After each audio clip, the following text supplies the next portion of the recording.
Continuando, página 19. Aqui a gente então continua direitos humanos e o pensamento abissal. Ok, pessoal?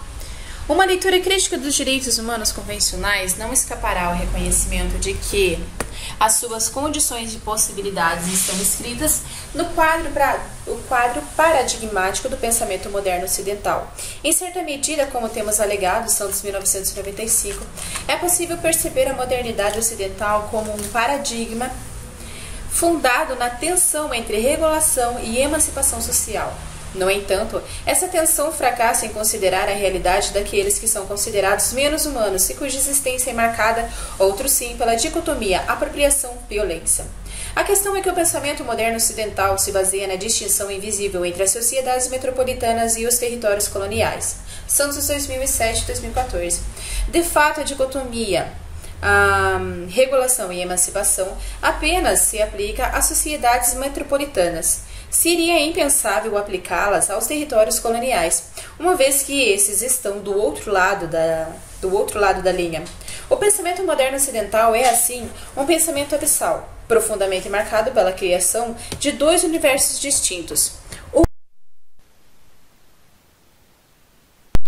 lado da linha e o universo do outro lado da linha. Essa divisão ainda que invisível, é tão consistente que do outro lado da linha desaparece enquanto realidade. Nas sociedades coloniais sempre operou a dicotomia invisibilidade exatamente por ter lugar do outro lado da linha, num espaço feito inexistente e por isso incapaz de comprometer as alegações ocidentais sobre a universalidade da dicotomia regulação-emancipação, ou seja, as alegações sobre a universalidade das possibilidades emancipatórias dos direitos humanos. Enquanto o discurso de emancipação dos direitos humanos foram historicamente concebidos para vigorar apenas o lado de cada linha abissal nas sociedades metropolitanas, tal como acontece porque ao centro da imaginação modernista está a ideia de que a humanidade se constitui de um projeto comum, direitos humanos universais.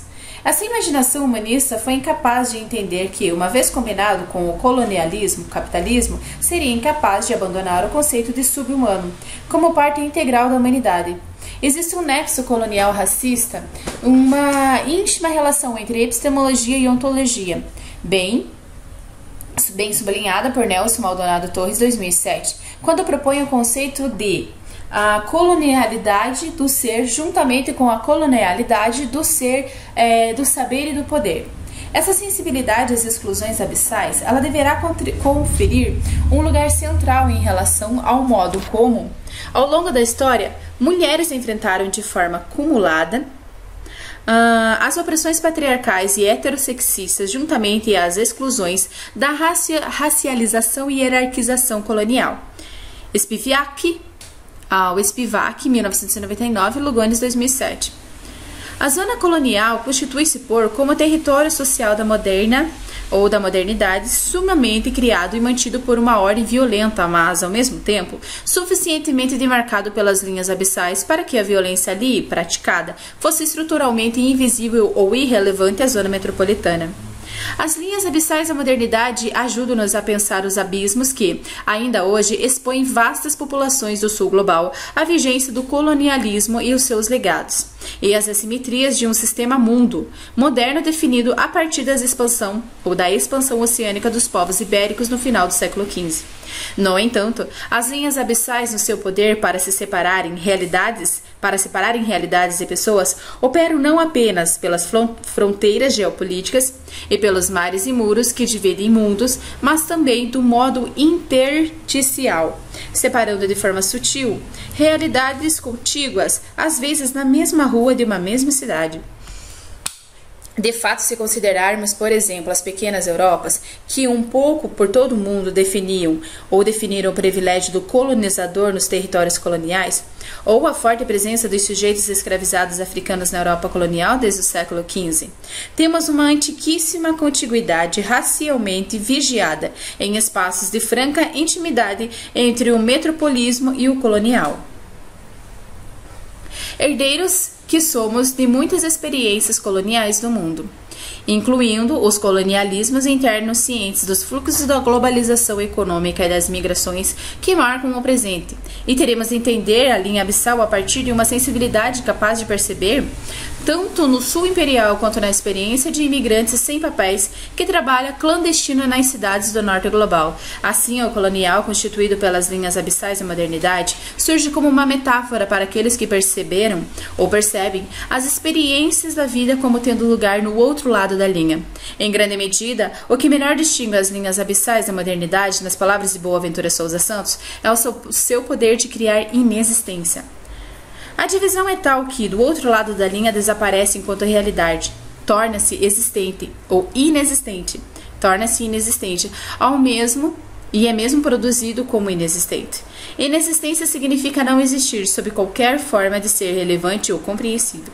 Santos 2007, página 45. Os direitos humanos convencionais, enquanto parte da modernidade ocidental, ele tem como limite ontológico a impossibilidade de reconhecer a plena humanidade dos sujeitos que se encontram abissalmente excluídos. Isso porque ser entendido de forma relevante ou incompreensível significa, antes de mais, ter o poder de representar o mundo como seu, nos seus termos. A compreensão ocidental da universalidade dos direitos humanos, ela não consegue conceber que existam princípios diferentes sobre a dignidade humana e a justiça social. Portanto, temos de enfrentar a evidência de que seres humanos não compreendidos pelos direitos humanos jamais vão entender como seus, assim se instaurando para grande parte do mundo a irrelevância desses como linguagens contra-hegemônicas ou pós-abissal. Aí reside o desafio epistemológico de conciliar os direitos humanos e as diferentes linguagens de saberes que nascem das lutas pela dignidade humana. Eis porque a linha abissal é uma ideia tão central às epistemologias do Sul. Ainda página 21. Dignidade pós-abissais e epistemologias do Sul. Ao mesmo tempo que o legado dos direitos humanos convencionais mostra o quanto têm sido limitadas as suas possibilidades emancipatórias, tão não impede, ao nosso ver, que possa ser ressignificado a partir de outros saberes e lugares de enunciação. Nesse sentido, cabe reconhecer que os direitos humanos, eles são uma linguagem que tanto pode ser poder ou resistência de hegemonia como de contra-hegemonia. Santos 1995 e 1999. Reconhecendo as muitas lutas que os direitos humanos, ou melhor, reconhecendo a estreiteza das certezas que os construíram, tentando perceber em que medida podem ser contestados e mobilizados para as dignidades pós-abissais a partir da epistemologia do Sul. Dessa perspectiva, os direitos humanos terão de ser reinventados, em diálogo com outras gramáticas de dignidade, para a superação das exclusões abissais, instauradas pela arrogância monocultural do paradigma ocidental moderno que os concebeu.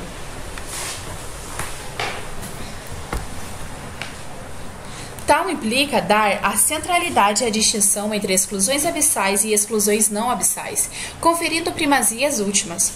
A prioridade dada pelas exclusões ou pelas epistemologias do Sul às exclusões abissais e às lutas que lhes opõem deve ser ao fato de um epistemicídio, causado pelas ciências modernas eurocêntricas, ser muito mais devastador do outro lado da linha abissal.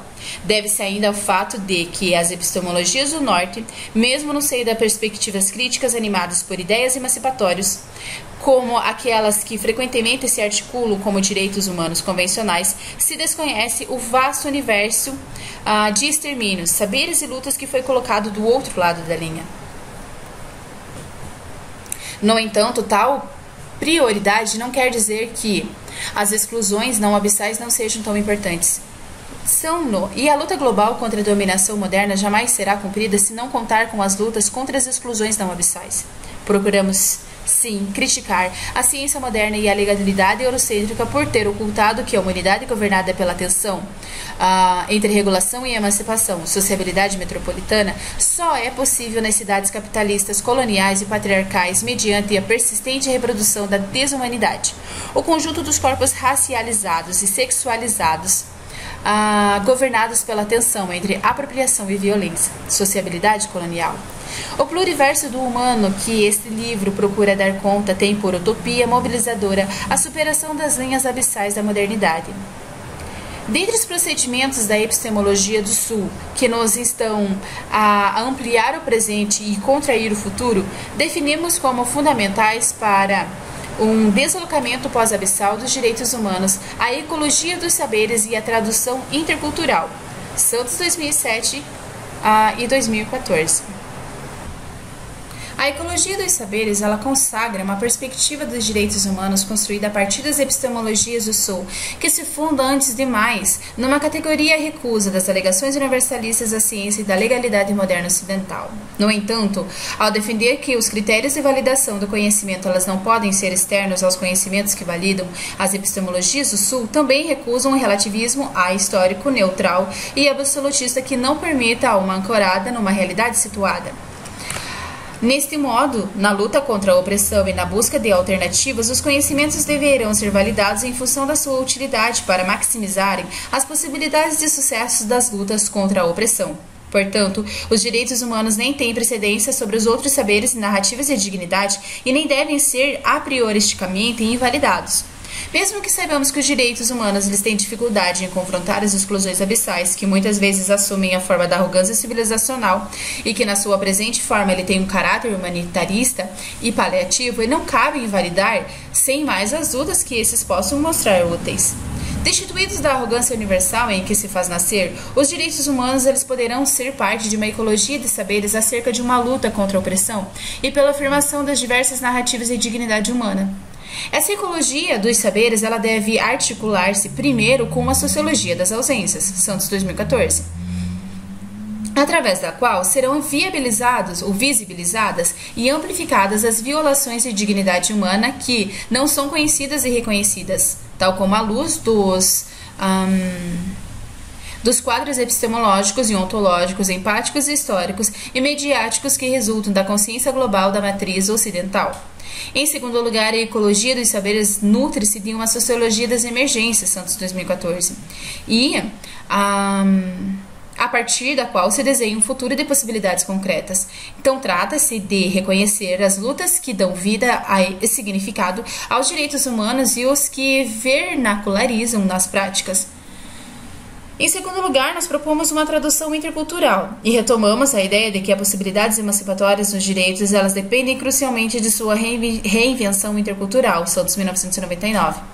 No mesmo sentido, Rajagopal afirma as linguagens de emancipação elas são múltiplas e têm uma relação contraditória e por vezes problemáticas com aquilo que chamamos de direitos humanos internacionais.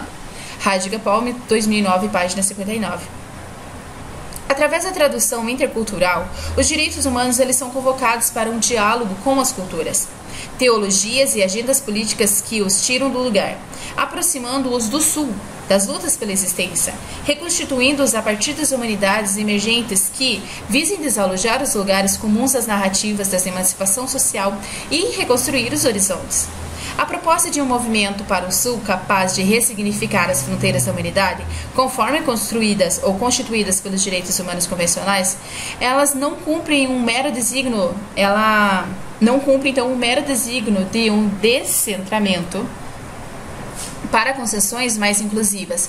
Trata-se de um repto que faz depender a injustiça, ou melhor, que faz depender a justiça social global e da justiça cognitiva global, e que reconhece a evidente miniaturização da Europa como resultado de uma manifesta exaustão política que, no presente, não lhe permite produzir um pensamento de alternativas, Santos 2017.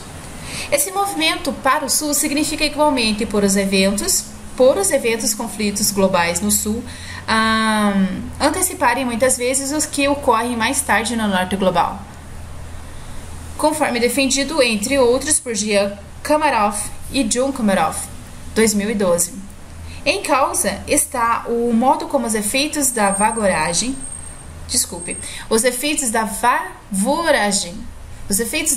capitalista global se fazem sentir primeiro no Sul global, onde acabam por se prefigurar as opressões e as lutas de resistência que mais tarde visitarão a realidade do Norte global. No nosso entender, A concepção contra-hegemônica dos direitos humanos ela terá sempre que ser intercultural, na medida em que se produz através de traduções de diferentes ontologias políticas, Moll, 1999 e 2002, que, em cada lugar e tempo, na contingência de lutas, redefinem e alargam as gramáticas de dignidade humana, aproximando-nos do modo como Ian Hacking entende a ontologia da luz de um processo de nominalismo dinâmico. Hacking, 2002, página 26. Para redefinir aquilo que se torna inexistente, resulta das dinâmicas históricas da nomeação e dos subsequentes usos do nome. A noção de dignidade humana, nesse sentido, constituir-se isso decisivamente das lutas históricas que reclamem e a nomeiam. As humanidades de emergência, aquelas que deverão confrontar os direitos humanos ocidentais, instando-os a um diálogo, são emergentes, não porque sejam novas. Na verdade, muitas delas articulam-se decisivamente com a ancestralidade. Como diria James Clifford, referindo-se ao ressurgimento da identidade indígena nas Américas, a resiliência cultural ela é o processo que se torna em 2013, página 7. Ou seja, a resiliência cultural produz, muitas vezes, a ontologia do ser na luta que lhe dá sentido, criando e recriando-a, e novos terão de ser, e sim, os diálogos há muito adiados. Nesse sentido, é importante, por um lado, fomentar o conhecimento mútuo entre as lutas que visam eliminar e reduzir as relações desiguais de poder e transformá-las em relação de autoridade partilhada mediante discursos e práticas que fomentem a articulação tendentes a um cosmopolitismo subalterno. Santos, 2018. O continuado trabalho de tradução a partir das lutas concretas pela dignidade é certamente mais pós-abissal do que qualquer ilustre teoria geral sobre o que possa ser dignidade humana. No momento em que os desafios democráticos, econômicos e ecológicos reclamam por políticas renovadas da existência e gramáticas de bem-viver, a vitalidade das lutas anticoloniais, antipatriarcais e anticapitalistas conferem hoje à modernidade ocidental e a única possibilidade de se reinventar, ironicamente, a partir das formas de humanidade que tão avidamente subjugou. Ainda a página 25, o pluriverso de Alice. Este livro e os textos que o compõem resultam de uma grande medida do trabalho de troca e aprendizagens enredrado a partir do projeto Alice. Além dos estudos de caso que resultam do projeto, reunimos trabalhos de investigadores e investigadoras que, um pouco por todo o mundo, acompanham as lutas e as resistências daquelas e daqueles que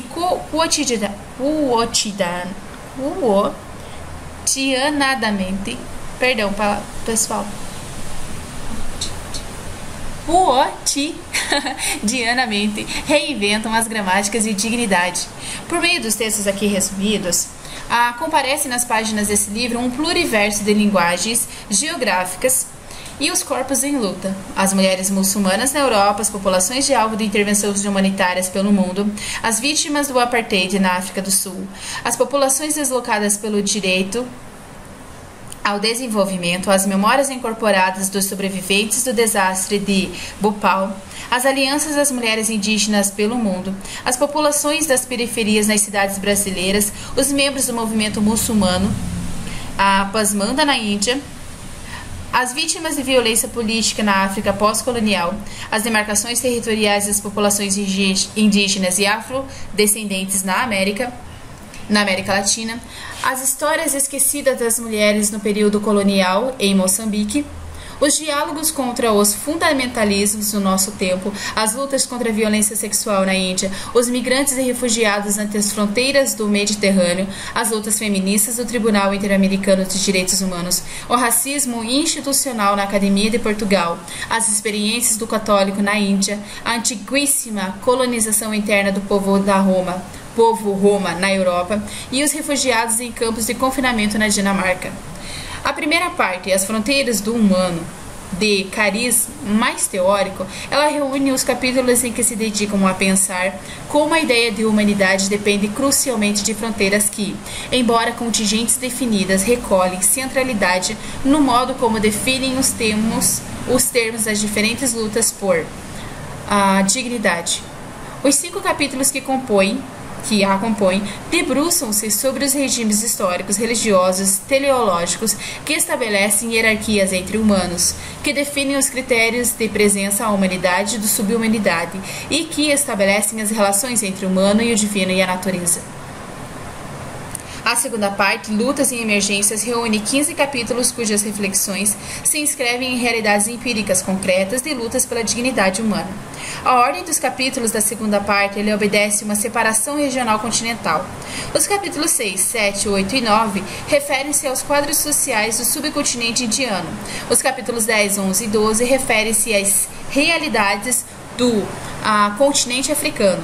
Os capítulos 13, 14, 15 e 16 dedicam-se aos contextos da América Latina, e os capítulos 17, 18, 19 e 20 e 21 têm a reflexão ancoradas às lutas situadas na Europa.